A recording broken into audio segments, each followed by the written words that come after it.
Bonjour, bonjour, bonjour. Mwana Musundi, qui est de retour, toujours à votre service, à la recherche des détails Congo dans la Bible. Bon, voyez comment un petit mot peut établir un pont entre deux points destinés à disparaître. Deux points destinés à disparaître. Du Congo actuel, de la Mésopotamie. La Mésopotamie a disparu pour nous. Le Congo est en train de disparaître. Voyez-vous? Or, il existe beaucoup de mots dans le continent prouvant que nous sommes tous au Congo. Dans tout le continent devenu Afrique, nous sommes tous au Congo. Il suffit de rassembler tous les mots dispersés, on se retrouvera. Et tous ces mots prouvent que nous avons une même origine, une origine commune. Mais hélas, c'est triste. Hein? Maintenant,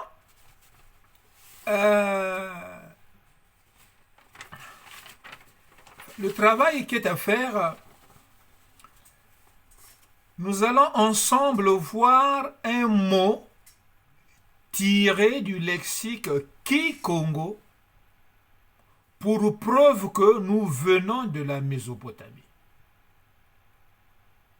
Ce mot n'est autre que salou, travail, ou qui salou. Autrement dit, chi salou. Une structure qui emploie. Je pars au travail, ndiele ku salou, ou kuki salou, ou kuchi salou. L'employé ou l'ouvrier est traduit comme étant un qui sari. Qui préfixe sari.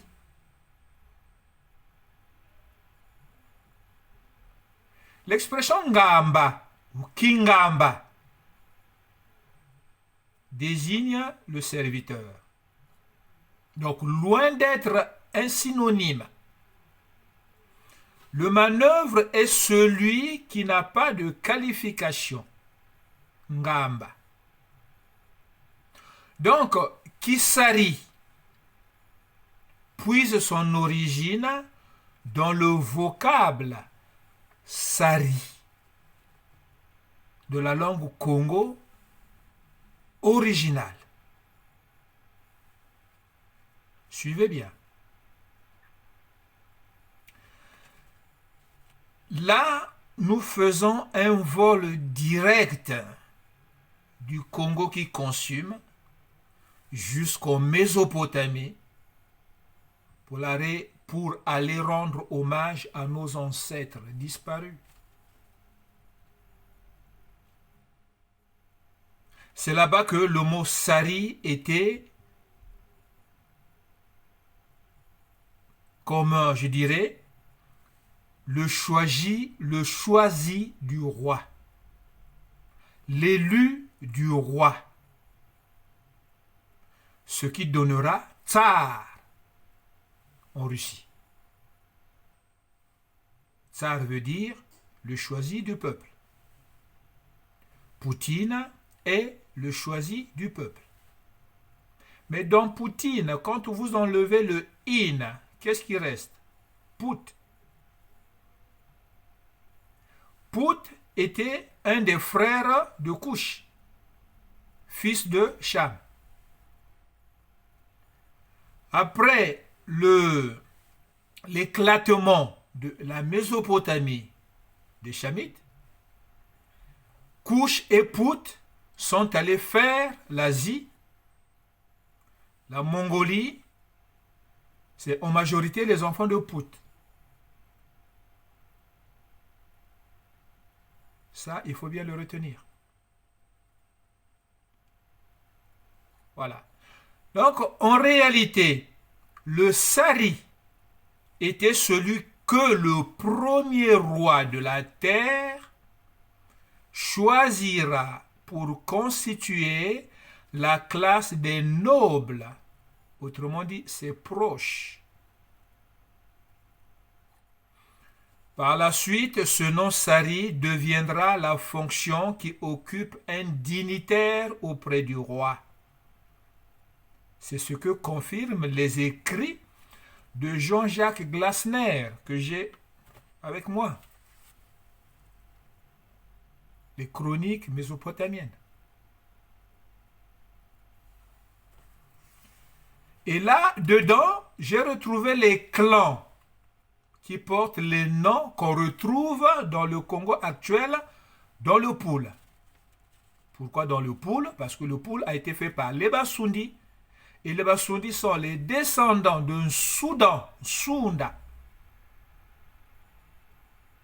À l'exemple du nom Yangi, c'était un clan amorita.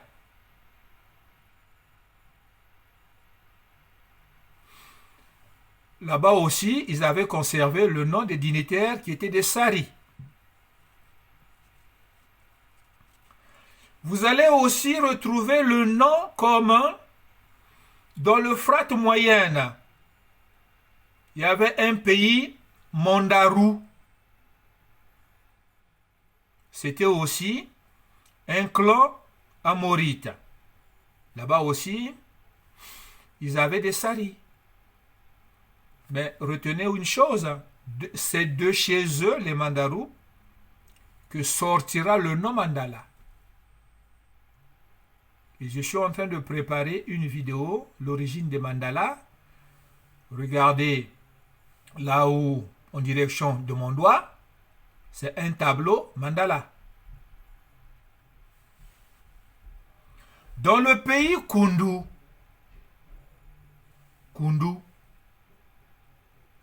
c'est l'actuel Sinisi. Il n'y a pas longtemps, j'ai fait une vidéo sur ça. Le fonctionnaire était Sari. Voyez-vous, le Kundu était un pays pris en sandwich entre l'actuelle Turquie et la Syrie. Maintenant, il y a aussi un autre nom, Kimuu. Kimuu, c'est dans l'actuelle Syrie. Là-bas aussi, les fonctionnaires proches du roi, c'était des Saris. Tout comme à Kishiville. Kish, qui veut dire couche. Les Grecs donneront le nom Éthiopie. Mais qui a fait Kishiville? Couche. C'est là-bas que est parti le premier royaume qui a mis en place une tradition devenue culture. Et de culture, on est parti en civilisation. Quand la Bible, le livre de la Genèse dit, Dieu va confondre les langues. Non, Dieu va confondre la langue mise en place, la langue au Congo.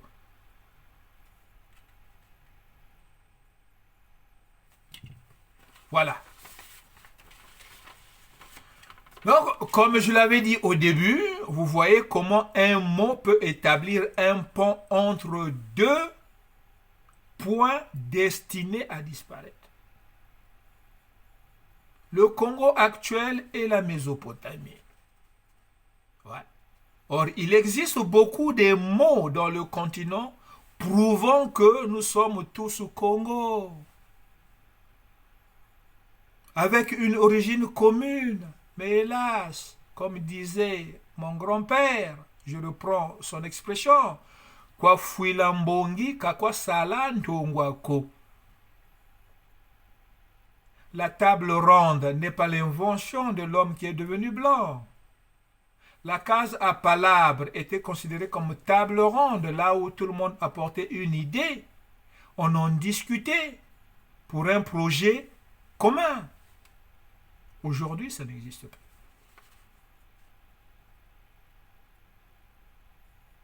Vous suivez? Vous saisissez? Vous comprenez? Maintenant, ma grosse question est la suivante.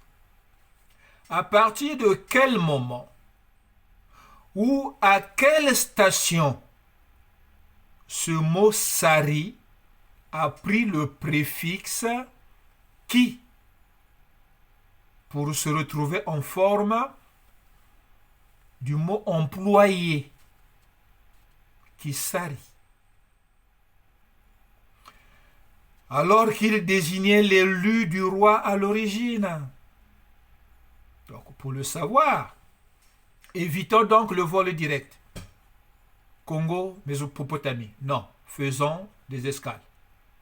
En faisant des escales, c'est comme ça que nous nous sommes parvenus à nous installer dans le continent devenu Afrique. Avant, ça ne s'appelait pas Afrique.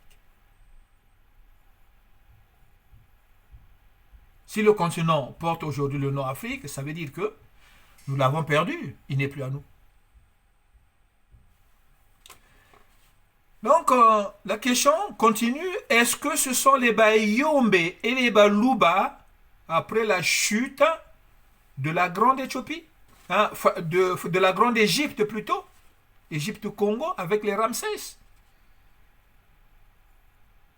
en 1500?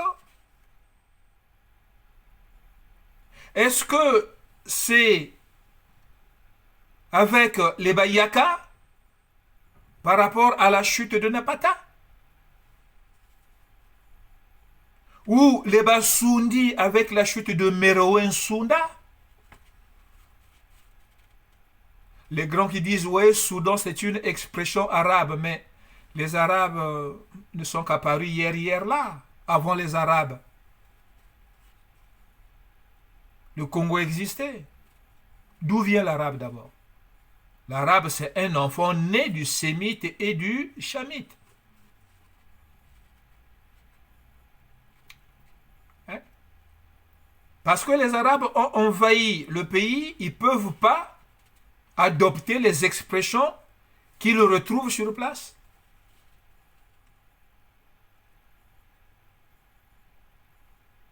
Pourquoi l'arabe parlé au Soudan diffère de l'arabe marocain, de l'arabe algérien, de l'arabe égyptien?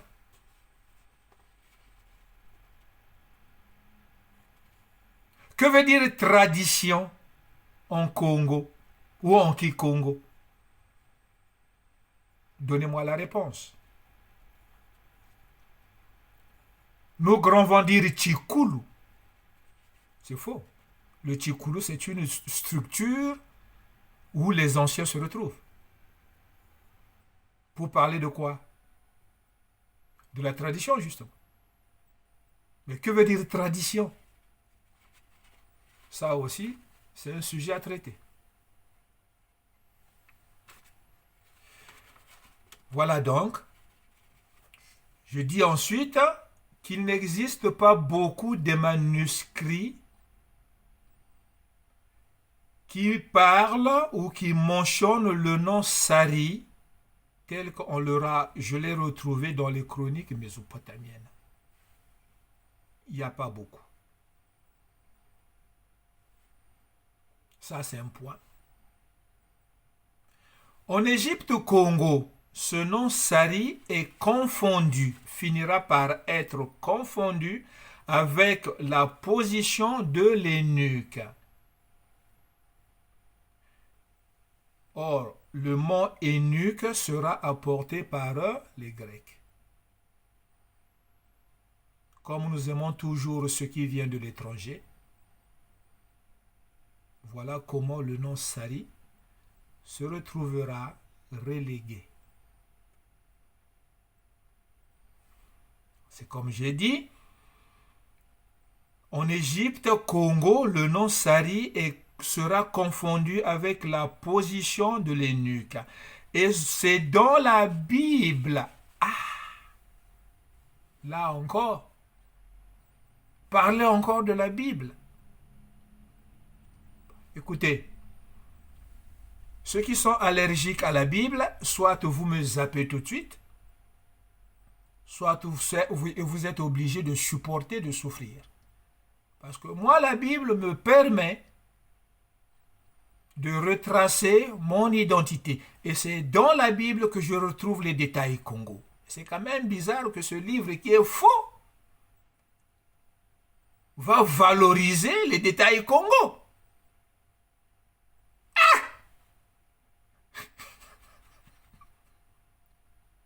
Hein?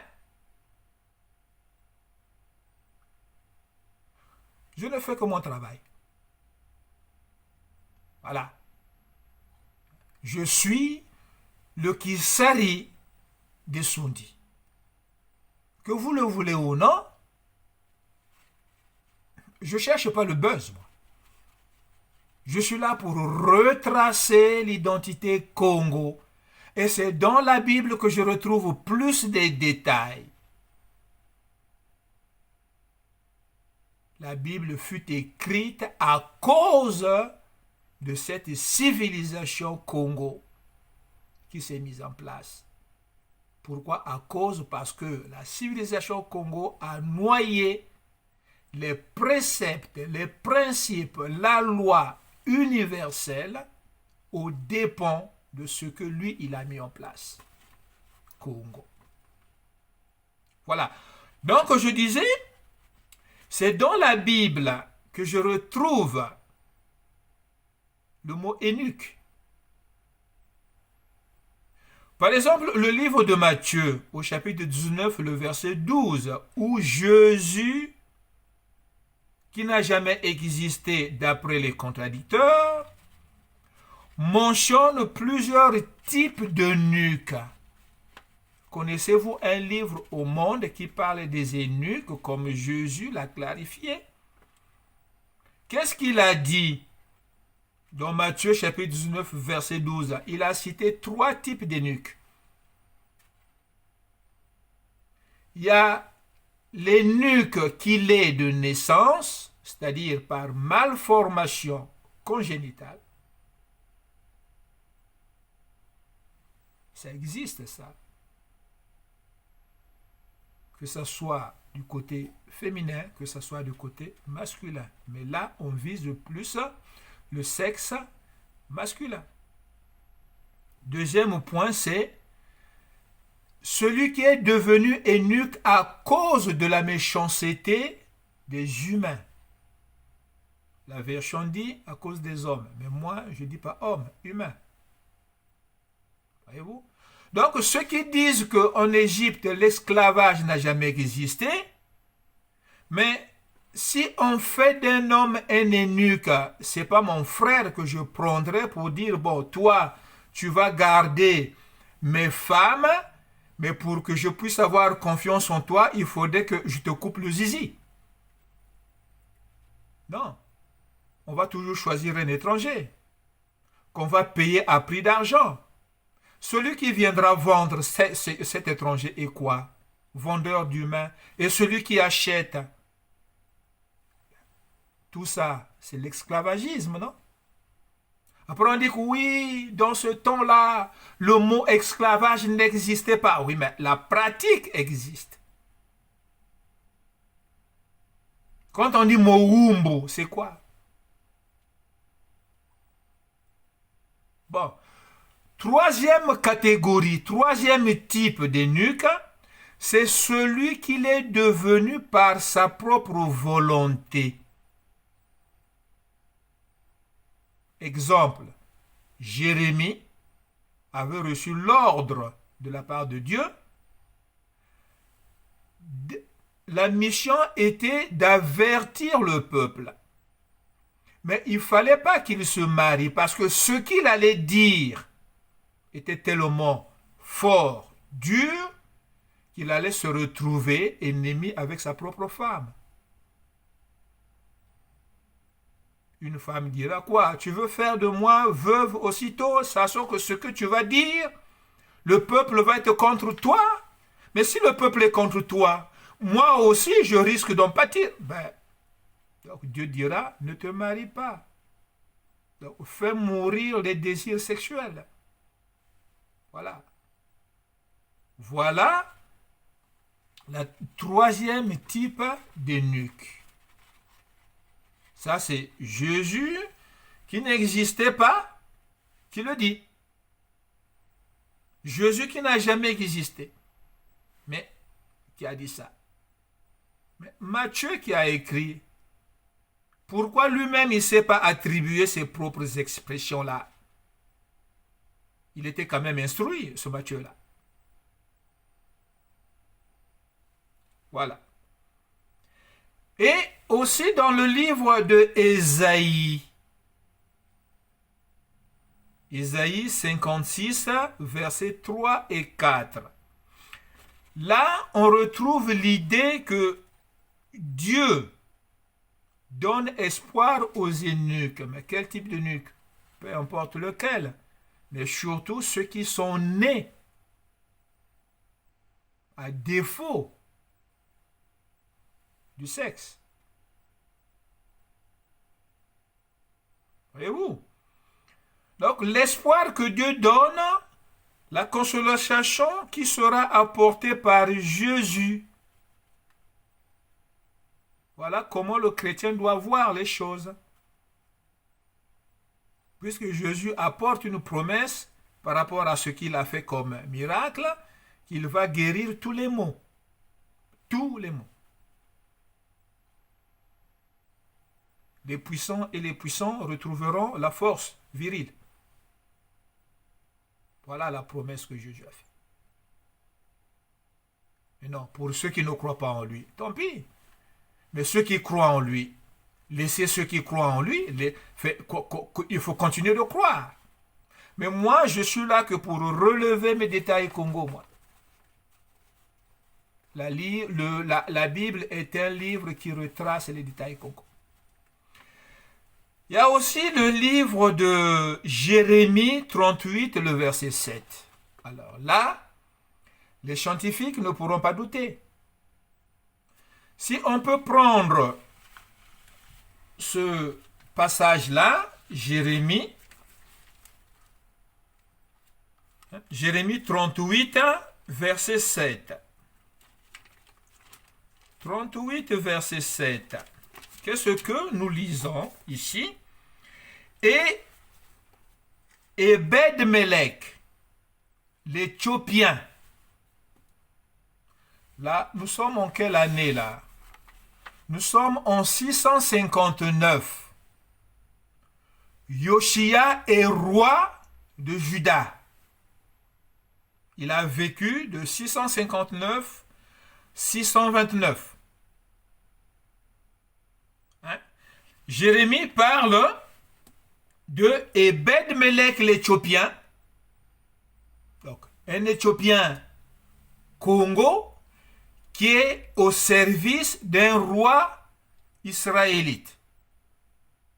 Mais cet Éthiopien-là est qualifié comme étant, il était eunuque et qui était dans la maison du roi. Donc, il était à la fois eunuque et en même temps dans la maison du roi.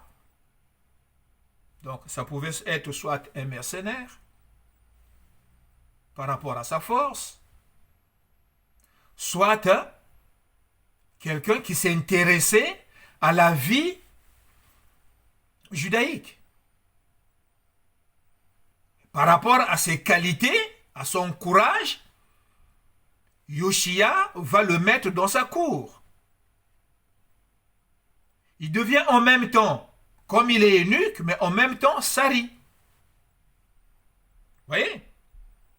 Donc on dit, et Ebed-Melech l'Éthiopien, un homme qui était eunuque et qui, dans la maison du roi, apprit qu'on avait mis Jérémie dans la citerne. Mais qui va mettre Jérémie dans la citerne? Ce sont les Juifs qui n'acceptaient pas que Jérémie soit le porte-parole de Dieu. Tout ce que Jérémie leur disait les choquait. Ils voulaient faire du mal, vaut mieux qu'ils fassent du mal que tu viens nous faire la morale. Allez, on va te balancer dans la citerne. Mais c'est un Éthiopien qui travaille à la cour du roi qui va avertir le roi sur la cause de Jérémie. Je continue. Or, le roi était assis dans la porte de Benjamin. Benjamin. Ben, en arabe Ben, en Congo on dit Bala. Vous voyez le rapprochement.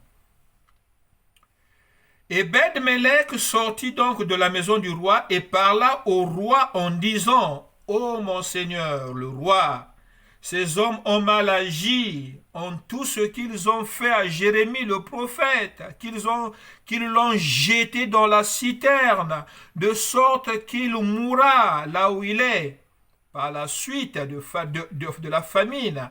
Alors il n'y a plus de pain dans la ville.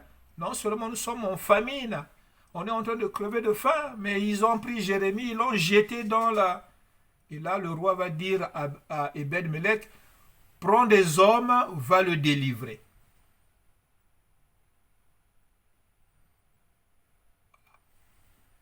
Un eunuque qui travaille à la cour du roi.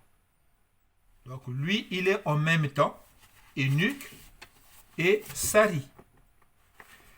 Mais le passage qui nous intéresse ici par rapport au sujet, mais il ne faudrait pas oublier que Yoshia était roi. Donc, sa royauté a duré de 659-629, aux scientifiques de vérifier. Et à l'époque, le roi en Égypte était Néco. C'était plus l'Égypte Congo. On dit le pharaon Néco, mais ils avaient gardé le titre pharaon qui n'avait plus de sens comme à l'époque de l'Égypte Congo. Vérifiez. Donc, l'eunuque qui nous intéresse ici par rapport au sujet, par rapport au thème, c'est celui qui est mentionné dans le livre des Actes des Apôtres au chapitre 8, le verset 29. J'avais déjà parlé de cet eunuque-là, l'eunuque éthiopien. Voilà. Donc, tout au long du récit des Actes, chapitre 8, l'Éthiopien, l'eunuque éthiopien, est qualifié d'eunuque. Cependant, nous devons savoir, cet eunuque, c'était un prosélyte juif. Or, la loi mosaïque ne permettait pas aux êtres castrés de faire partie de l'assemblée, de la congrégation, de l'église judaïque.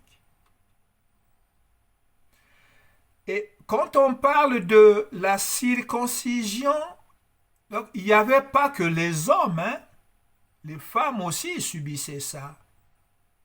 C'est ce qui s'appelle la circoncision pharaonique dans le livre roman d'Abdel Aziz Baraka Sakine, le titre Le Messie de Darfour. Il mentionne un détail expliquant que l'excision des femmes a commencé en Égypte. C'est ce qui s'appelait autrefois la circoncision pharaonique. C'est l'excision des femmes. Voilà. Je continue donc. Donc, l'eunuque éthiopien dont il est question, tous les grands en parlent. Il y a un prêtre qui a fait, oui, l'eunuque éthiopien, comme il était stérile, le Congo aussi est stérile. Ah, un prêtre. Un prêtre. C'est comme un pasteur. Vous voyez? Quand on ne connaît pas, il faut se taire. C'est pour ça que je dis que nous les Noirs, nous ne pouvons pas enseigner. Nous les Noirs, nous ne pouvons pas être des prêtres, nous ne pouvons pas être pasteurs. Donc on n'a pas très bien compris. On ne peut pas. Voilà. Donc l'eunuque éthiopien ne pouvait pas être castré au sens littéral. Il n'était pas eunuque au sens littéral. Le mot eunuque vient du grec, qui désigne une personne occupant une fonction. Vous voyez? Donc là, on se retrouve face à une force du modernisme qui vient noyer l'expression ancienne qui est sari.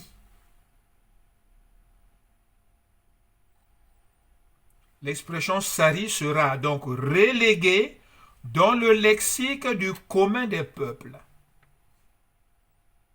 Et puis, du fait que la barrière entre ceux qui étaient choisis pour veiller sur les courtisanes du roi et ceux qui étaient choisis pour être proches du roi, ils vont se retrouver tous dans une même cour. Alors maintenant, comment donc faire la différence entre le sari castré, qu'on va appeler eunuque, et l'eunuque qui n'est pas castré, qu'on va appeler sari? Ils vont donc choisir l'expression moderne, puisque là, l'Égypte est sous la domination grecque. Puisque le commun du peuple ne parle pas grec, il maintiendra alors l'expression ancienne, sari. Comprenez? Tous étaient donc eunuques. Néanmoins, l'expression sari sera gardée par les seigneurs. Autrement dit, les entrepreneurs, ceux qui vont employer les ouvriers, qui eux aussi choisissaient les bons ouvriers, les bons saris. Voilà donc comment le nom sari sera conservé dans la langue Congo pour justifier son origine. Dieu fait bien les choses par des moyens que seuls ceux qui ont la clairvoyance parviennent à révéler. Je répète cette phrase. Dieu fait bien les choses par des moyens que seuls ceux qui ont la clairvoyance parviennent à révéler. Est-ce mon cas? Je ne sais pas. La réponse va être apportée par ceux qui m'écoutent. Parmi ceux qui m'écoutent, il y a des contradicteurs. Il y en a qui approuvent. Voilà.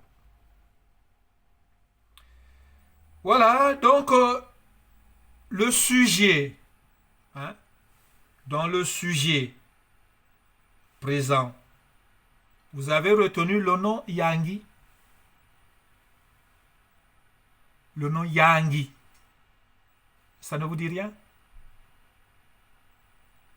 Avant d'arriver à Kinkala, vous dépassez Yangi. Ce nom Yangi, je le retrouve dans les chroniques mésopotamiennes. Coïncidence? Hasard? Le poule est fait par les Sundis. Les Sundis sont descendants d'un Soudan. Il y a aussi le nom Sumuna. Ouais, j'ai aussi retrouvé le nom Sumuna dans les chroniques mésopotamiennes. Et aussi quand je regarde aussi. Mais avant de trouver ça dans les chroniques mésopotamiennes, ça me tiquait toujours. Quand je lis le dictionnaire de 1975, il y a un mot Sumuna. C'est pas un hasard. Sumuna. Donc, la prochaine fois, nous allons bien comprendre l'origine du mot Sumuna. Aujourd'hui, nous avons traité le nom Sari, qui salue. C'est pour démontrer que nous venons de la Mésopotamie. Congodian Totala est la fin de ce qui est parti de la Mésopotamie. Sortons de la mythologie. Soyons dans la réalité. Nous allons découvrir effectivement qui nous sommes. La mythologie au Congo nous amène à Congo Dantotela. Pour eux, le début, c'est Congo Dantotela. Et encore, quand vous suivez l'histoire, les origines du Congo par rapport à Congo Dantotela, il y a plein de contradictions. J'ai même fait une vidéo par rapport à ça. Pour ceux qui me suivent, merci beaucoup, vous m'encouragez. Vous m'encouragez de continuer de faire ce travail-là. Je ne suis pas spécialiste, mais je réfléchis beaucoup. Autodidacte. Je me suis toujours intéressé à l'histoire. Aujourd'hui, j'ai grandi, mais franchement, j'ai grandi, oui, j'ai grandi. Parce que j'en souffre.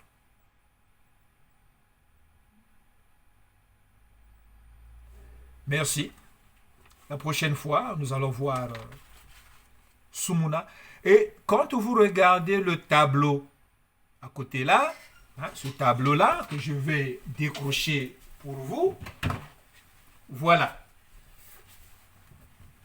Les mandalas. Tout est parti de là. Et c'est en Mésopotamie.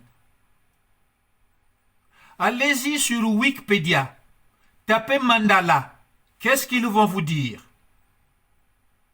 Nous allons aussi traiter ce sujet-là. Mandala. Après ça, ça a donné ça. La définition que vous allez retrouver sur Wikipédia, c'est à partir de là. Seulement. Mais ils ne veulent pas vous dire que ça a commencé là. Mais là, c'est où? Vous saurez, vous le saurez. Nous allons le savoir la prochaine vidéo. Si Dieu nous prête vie.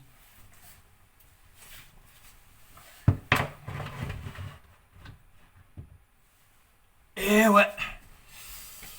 Voilà. Donc, j'ai pas beaucoup de documents, mais le peu que j'ai est énorme. Merci, merci, merci. Là, j'ai pas fait une vidéo en direct. Je l'ai fait différé pour que ça aille sur YouTube. Ceux qui veulent mes contacts, je vous donne mon numéro de téléphone, le 06 75 90 77 70. Je ne le répéterai pas. Je suis Tota Banganga, mwana musundi, mwana kwimba, mushi kwimba. Bakaka kumpangala, bakaka kulukwo, mutekolo Nkenzo François ya Malonga, mutekolo Ndebeka Yankuka, mama Yungi Misa. Yungi Misa parce que nous avons kiri nuana. Ah, vous kiri nuana.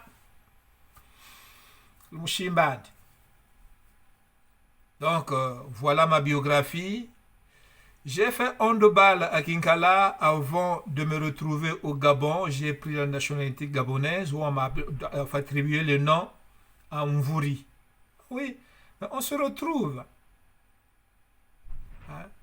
Je suis descendant d'un chef, d'un dignitaire qui s'appelait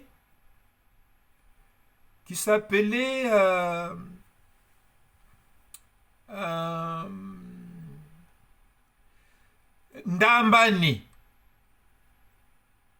Il habitait le long du fleuve Djoué.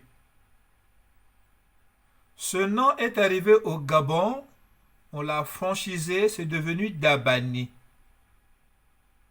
Mon premier fils, je l'ai eu avec les Bambamba. L'histoire de ce monsieur, d'après mes parents, il a eu des enfants Hein? Tandambani a eu des enfants avec les Bambamba.